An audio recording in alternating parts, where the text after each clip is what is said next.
Reaksyon ni Jillian Ward sa pagkuhang ninang sa anak ng kapatid ni Eman na si Jimwell Pacquiao. Narito na.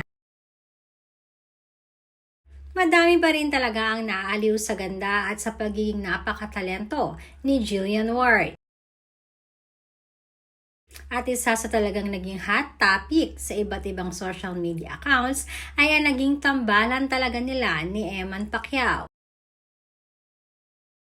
Sa una pa lamang ay madami na ang nakapuna ng kakaibang spark nila sa isa't isa. Though inulan kaagad ng intriga ang dalawa ay hindi naman maiaalis na sila pa rin talaga ang hinahanap-hanap ng mga televiewers at mga netizens. Sa totoo lamang ay napakaraming mga netizens ang talaga namang nag-aabang sa mga pagsasamahan pa nilang mga projects.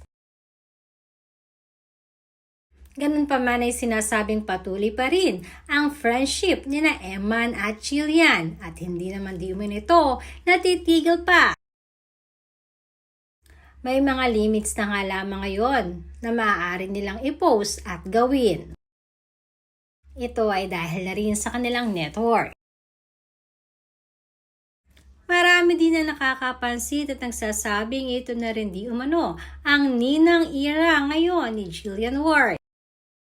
Dahil makikita natin sa mga kabi-kabilang mga pagnininang nito ay madalas kasama pa nga niya ang mga kaibigan.